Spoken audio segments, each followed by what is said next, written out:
Good evening, I'm Chris Henson. Katerina is off tonight. Here's what's making news right now. I was like, oh, well, he bought that from me. That's when I closed my shop and went and spoke to the police officer about the situation. So many drains tucked in closets that are not coming out because of help.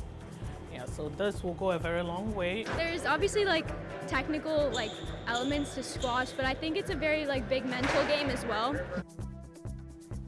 We begin tonight with more details about a 70-year-old man who was shot and killed by police, finding out more information about what led to that moment. CBC's Jennifer LaGrasso has been following this story closely. She joins us now live from the scene where this all took place. Jen, what is the latest with this investigation at this hour?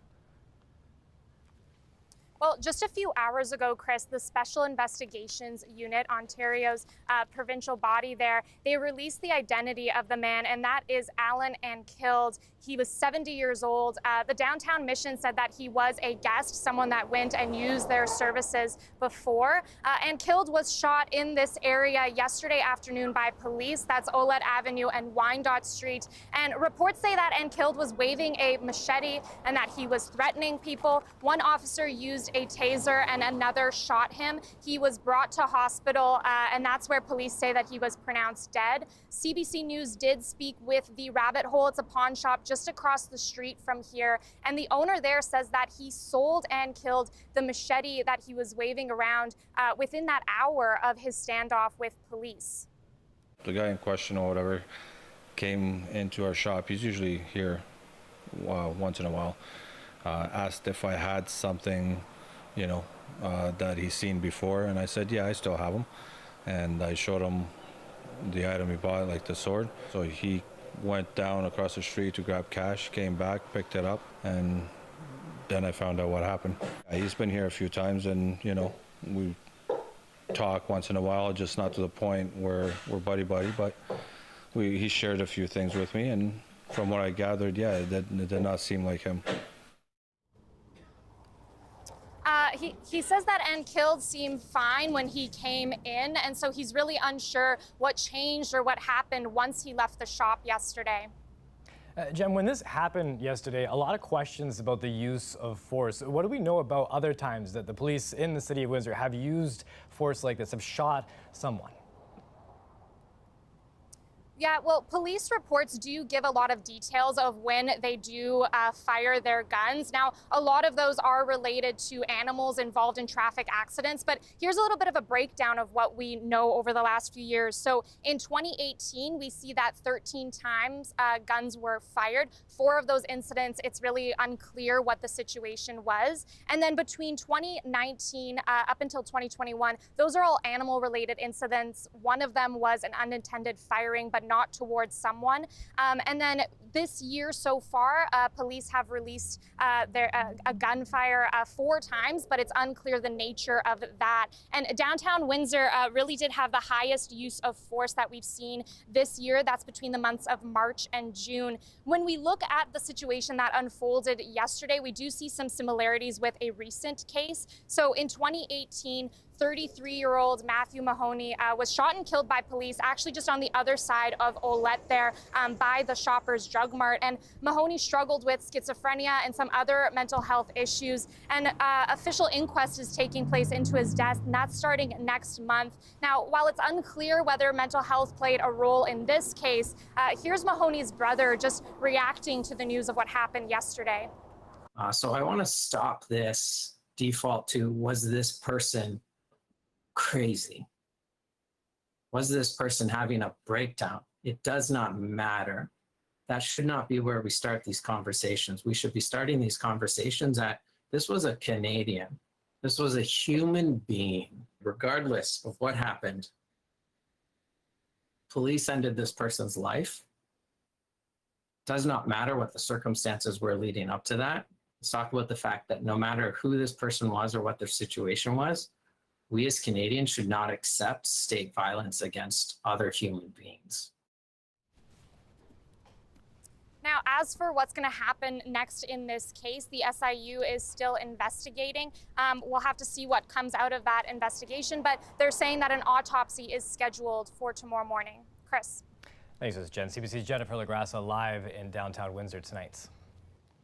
The Ontario Healthcare Coalition says it will fight any efforts to further privatize the public healthcare system. It's concerned after the province's health minister says that, quote, all options are on the table to tackle the hospital staffing shortage. CBC's Megan Fitzpatrick with more now.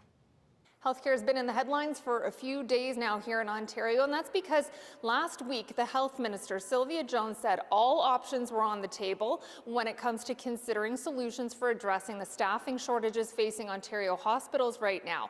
That has sparked concerns that the Ford government might be considering privatizing some parts of the healthcare system. That's why we're hearing from groups like the Ontario Healthcare Coalition today. They are condemning this idea of privatizing any parts of the healthcare system, saying it would be a terrible idea. They are concerned that it would siphon off staff from public hospitals to private clinics, and also say that it wouldn't be good for patient care when it comes to quality of healthcare. Here's more of what they said at a news conference earlier today. This government has no mandate, zero mandate, to privatize to for-profit companies our public hospital services. At the best of times, it would be a terrible idea. In the current context in which we are facing a staffing shortage, the like of which none of us who've been involved in policy debates about healthcare in Ontario for decades have ever seen before, it is an asinine idea. It is reckless, it is dangerous, and yes, indeed, it does actually threaten the public healthcare system. He has indicated that there could be better ways out there of delivering healthcare, and he says he's listening to the experts. He's consulting. Sylvia Jones has said that Ontario's patients would continue to use their health card to access healthcare, not their credit card. Premier Ford has indicated that Sylvia Jones will have more to say about healthcare in Ontario tomorrow when she addresses a conference in Ottawa. Megan Fitzpatrick, CBC News, Toronto. A Black business network is being created in Windsor and in Hamilton. It's going to be called the Southwestern Ontario Black Business Network. The federal government, they're going to spend nearly $2 million to help start this thing up. That network will include advisors and mentors who will help train Black entrepreneurs. The federal government hoping that the network will create 80 new jobs and aid 275 entrepreneurs through this project. Business owners at today's announcement, they outlined challenges specific to Black entrepreneurs, and they say that this will be a great start. It's a small start for us, but it's extremely important. We're gracious, we're very thankful. But let this be a beginning point to say it gives us an opportunity that Black businesses, Black entrepreneurs, Black thinkers, Black innovators have a place where they can go and feel represented so that they can actually say, I have an idea. I want to start up my own business. Where do I start? Approach is being welcomed in Windsor. Zuli Eats is a Black-owned restaurant in Howard that is in the city. Opening earlier this year, the owner says that she's found mentors in the city to help her build up her business. And she says she'll be looking into this program for help as well. It's wonderful, and I hope that, you know, it reaches as many people as possible. Because, like I said, we all need that help. We need that help to get our businesses going. There are lots of people with lots of dreams to start their own businesses, and it always comes to, where do I get the money? How do I start? So many dreams tucked in closets that are not coming out because of help. Yeah, so this will go a very long way, and like I said, once they get and start these businesses, they're going to hire people. Everything comes right back into the community. So this is great news, absolutely wonderful news. It's been difficult times for business owners and people trying to buy things as well. Canadian inflation, though, has eased slightly last month. Statistics Canada reporting that consumer price index of 7.6% in July compared to a year ago. It's down slightly from 8.1% in June. That decline, it was led by a drop in the price of gasoline. CBC's Nisha Patel has the details. After months of pain at the pumps, the cost of filling up is down more than 20 cents a liter. But these drivers are feeling little relief. I used to go $30 for 2 weeks. Now it's $30 for 5 days. So that definitely hurts a lot. It's still at a price where you just can't afford it. I had to sell my truck and buy a smaller car. Meanwhile, Canadians paid almost 10% more for groceries last month compared to the same time last year. Natural gas jumped 43%. Hotels and motels spiked 48%. For Christine Nelson-Didich, one solution to soaring costs is to stop spending as much. She manages an online Buy Nothing group in Winnipeg. I've gotten household items and basically anything you can imagine people have asked for and been lucky enough to receive. She's seen an interest in the group jump alongside the rising cost of living. Many members are looking for food and basic necessities. The Buy Nothing movement is like a safety net for your community. A safety net needed by more Canadians every day because paychecks are just not keeping up with inflation. That means that every month Canadians are being made worse off by price increases. Prices for many commodities and shipping have come down, and there are signals inflation seems to have peaked, but it's still uncomfortably high, something consumers will have to bear for many months. What we can hope is that slowly price growth retreats to 2%, but it doesn't mean that prices overall are going to fall back to levels that we saw pre-pandemic. The Bank of Canada governor responded to the inflation data, today writing in the National Post, "It's by raising borrowing costs in the short term that we will bring inflation down for the long term." So economists expect more interest rate hikes are on the table when the central bank meets next month. Nisha Patel, CBC News, Toronto. U.S. President Joe Biden has signed a major new climate bill into law. This is the bill that includes a section promoting the production of electric vehicles in North America, and that's expected to be a huge boost for Canada's critical minerals sector. CBC's Alex Panetta is on that story from Washington. The projections about the potential carbon savings in this plan vary widely. And one of the reasons they vary widely is it's unclear how quickly industry will be able to respond to some of these fiscal incentives. Take the electric vehicle thing as an example. For about a year, we talked about how this was an irritant between Canada and the United States. Well, this bill makes peace with Canada. It says, all right, we'll offer tax credits to any electric vehicle produced within North America. The problem there is that very few vehicles will benefit from the subsidy because the bill also says we need to have North American components in these cars, North American batteries with North American critical minerals. Well, that's going to be a bit of a problem because this sector doesn't exist within North America. Essentially, the key swing vote in the Senate, Joe Manchin said, look, I don't want to subsidize this transition to electric vehicles until we have the materials for them at home because I don't want to be relying on China for all these inputs. And so that transition is going to happen with some Canadian help. The bill sets out hundreds of millions of dollars under the Defense Production Act to stimulate the production of critical minerals within North America, mining, transformation, the production of batteries.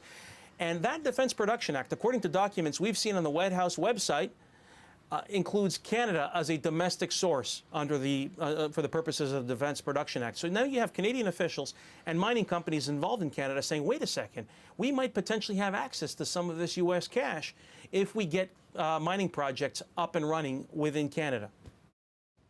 Alex Panetta reporting in Washington. Here in Windsor, more calls to scrap the ArriveCan app at the border, this time from the Chambers of Commerce from border communities. A government official defending the app, saying it is the most effective way to stem the influx of COVID-19 and its variants. The Chambers, they're calling on the federal government to scrap it because it's hurting trade and tourism. And we've heard from our small and medium-sized businesses. We've heard from our tourism industry. All of them are affected. And, for us, the border and its ability to, to bring in people and goods without restriction is significant to our economy. We want to make sure that the border remains open, where the barriers to crossing the border is as low as possible. And this definitely will benefit our region and also a lot of business that are in the border communities like Windsor, Essex.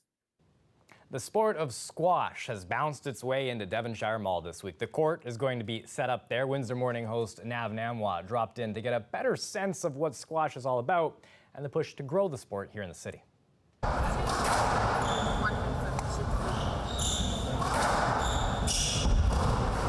We're here for the 2022 Windsor Cup. It's the first time we've had an event like this in Windsor, especially here in Devonshire, where it's a really nice location in the middle of everywhere where people could come and watch some free squash for today. There's obviously technical elements to squash, but I think it's a very like big mental game as well. So you have to be super mentally strong and as well as physically strong. So there's a lot to it, yeah. The thing I love most about squash is like you can create friends really easily in the community that we have, as well as it's like really competitive to the point where you just have fun when you're playing. Once you go on the courts, people will just play with you. If you're on the court alone, people will hop on the court and kind of like train with you if you need it. And that's what Windsor Squash is, just kind of like a friendship that we've grown throughout the years. Nothing that much personally. It was a dream which has come true, but it's more about what can be done to our community in terms of promoting youth development, right? That was my vision, make sure that we promote this sport to more of our youth. And I hope after this event that the job will be accomplished to a certain extent. The JK Windsor Cup 2022 happens here at Devonshire Mall until August 21st. That's the same day that the finals of this tournament will be taking place. Nav Nanwa, CBC News, Windsor. He's getting all the fun assignments out here. The Windsor Public Library continues to prove that having fun isn't hard when you have a library card. Librarian Becky Mayer is bringing people on bike tours, showing off the city's downtown core, starting from the Central Branch Library. We got a sneak peek. I find that a lot of people who I talk to in Windsor, they're like, oh, there's nothing to do here, it's so boring, or especially people who are maybe not from Windsor or going to school here, and they think that there's not a whole lot to do. I often ride my bike around and I see a lot of cool and weird stuff, so I just thought that maybe a few people would want to join me on a weird stuff tour. Daniel Bombardier, he's a Windsor guy who goes by Denial, and he actually organized a lot of murals just behind his shop and has kind of continued to bring world-class mural artists to this fairly small Canadian city, right? So yeah, here's this big mural that kind of ties in some movies and TV culture. Like an alley, maybe not many people go there. It's a good way to kind of show people what's in the city and what you may see if you're really looking. Some interesting history. This is Feather Hat Guy, which if you're from Windsor or if you've been in Windsor for, should probably be at least 20 years because I haven't seen him in a while. But yeah, I remember when we'd be going downtown, you'd always see Feather Hat Guy, and maybe he'd like ask you for a smoke or just have a story for you. But really, really cool, very nice man. Now you can grab a tour with Becky this weekend starting at 10 Saturday morning. You can meet at the library's Central Branch with your bike. When we come back, we're going to take a look at this weather forecast. The nights are getting colder out there. Days are still a little bit warm. Dahlia Ashley is going to have all of the details in her forecast as we get an idea of what we're looking at.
We have found a way to play chess and keep cool at the same time.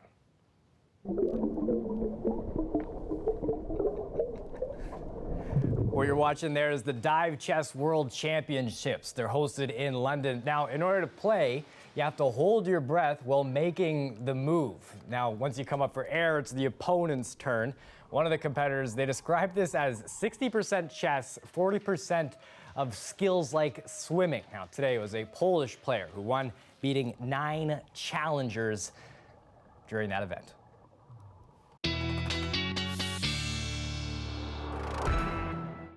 Dahlia joins us for our forecast. I'd do that if I could play checkers, but I think I would faint. I am not smart enough to hold my breath long enough for that kind of a competition. Well, you know what? Practice makes perfect, Chris. Tomorrow the weather is on your side. It's going to be hot, so maybe try it out. Let me know how that goes, as long as you're safe. We need you, As long Chris. as I'm safe. Those bubbles, the blub, blub, blub, blub, blub, is me asking for help to get up, not for my move. It's okay. Then you get up and you get some sunshine, you know, as long as you're alive and staying well.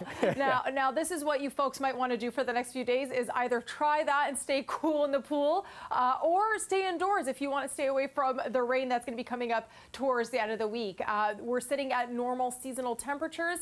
The normal high right now in London is usually 26 degrees, sitting at 27, so right where we're supposed to be. 16 degrees is the low, and today 17 degrees. Now, the current temperatures in Windsor right now, 26 degrees. The cool spot in southwestern Ontario is London, 17 degrees. Now, there's a reason for that, which we'll get to in a bit, but the humidity is still kicking in at high gear. In Windsor, 29 degrees, and it feels like 30 degrees in Sarnia. Now, why is it cooler in London? As you can see, there's some activity here of precipitation and thunderstorm. It's making its way from southwestern Ontario. It's coming down, but it hasn't hit Windsor yet, and it won't really for a while.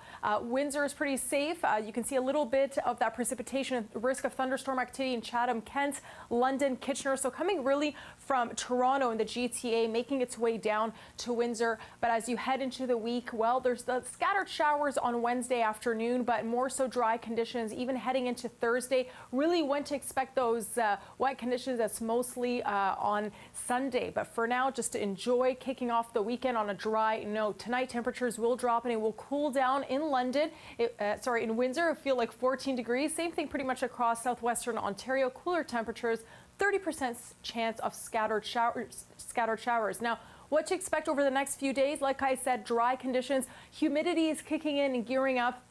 By Saturday, we'll get up to 36 degrees. Sunday, that's when we expect those wet conditions again. So enjoy all that sunshine. Head to a pool. Stay cool. Sunday, you'll need your umbrella. And a chessboard, I believe. Exactly. Thanks, Ms. Dahlia. Thanks, Chris. Now, coming up next, it's a creepy crawly that haunts my biggest nightmares, but now it's made out of crochet. We'll see if that solves anything after the break.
Mexico is turning to Germany and the U.S. for help rescuing 10 miners. It's asking 2 companies for their opinions on how to extract the workers. They've been trapped underground for nearly 2 weeks now.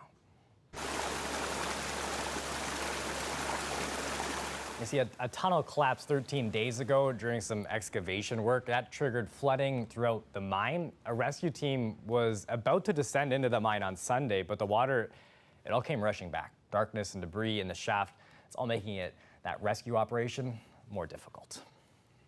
We talked about this a little earlier. I'm not a big fan of spiders, but that's probably because I haven't seen one crocheted before. A 3-meter spider sculpture is headed to Toronto, designed by a Windsor artist who received a $10,000 grant. Hi, my name is Alexandria Massey. This is my giant spider. I received the Fluvog Artist Grant, and with that grant, I created a big spider. And so in total, she's made up of about 195 crochet circles. There's about, I want to say like 25 pounds of stuffing used in like the body and legs. So she's not that heavy, but it does take a lot of effort to move because of how large she is. But it's like a giant beanbag chair is what it feels like. I think with the majority of the artwork I create, I want people to feel positive things about it. I also really want people to see crochet and knitting and textiles in a different light. I don't want you to see like, you know, everyone associates crochet and knitting with just like little like hobbies or crafts. It's like, it's not just a hobby or craft, it's an art. Beautiful art there. I remember when I was growing up, we used to do that with my grandma, my Oma. We would sit there and we would try and crochet, and we'd turn it into a rug when it exploded and made bigger. And it was always just this fun thing to do. The spider gives it a nice little twist. Really interested in that. You can find that in Toronto at Fluvog Shoes. That's where that's going to be set up. You can also read more about that story on our website as well, cbc.ca/Windsor. We're on social media. You can find us on Facebook, Instagram, and Twitter. The Rick Mercer Report, it's up next. That's it for us. Thanks for watching. Have yourself a wonderful evening.